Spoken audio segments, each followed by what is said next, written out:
how did you get into the PHP industry?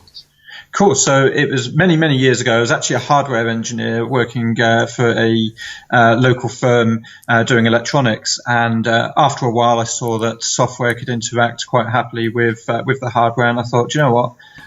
I prefer to go into the software route. Right. So after jumping backwards and forwards between a couple of jobs, when I was working for IBM, I got given the opportunity to build a small internal website for them. So I thought, okay, let's build this. It'd be fantastic.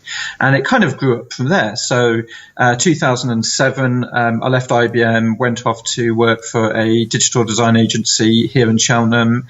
And it's kind of just gone from there, really. Awesome. And literally, building small websites and then small applications and then building it up. 2010, I got the opportunity to work here at Superdry, working on their e-commerce platform. And the rest, as I say, is history. 9 years later, I'm still here. Wow. So you actually started from an electronics background, so not actually software. Right. No. So it's quite weird. A lot of people actually, I find, in the software world have come from a hardware background. Right. And actually it's a great thing because it gives you a complete understanding on how things work. So even though it was building electronics, even when it comes to servers, you can kind of understand what they're trying to actually achieve. Yeah, that's really interesting. That's super interesting. How long were you doing electronics for? So doing electronics for nearly 7 years. Right. Before then I went into the IT support world.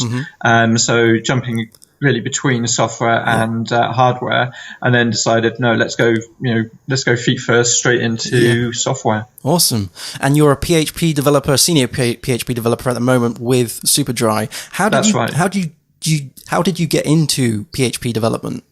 So PHP development, it was really one of those. I kind of looked at various things. I thought, do I want to go to the .NET world? Do I want to look at PHP? And I can't remember the exact time I thought, you know what, PHP, that seems what I want to go and do. Just all of a sudden I picked it up and I thought, yeah, okay, let's play with this now. I do remember one of the early, frameworks that I was using was Mambo, and which then it split off to Joomla. Right. So I wrote a few little bits and pieces for them, nothing major, a couple of plugins. Yeah. And thought, okay, do you know what? I can see this sort of progressing quite well. Let's stick with this and see where it leads me. Awesome. So yeah, it's been a really good, a good career move for me, I think. Yeah.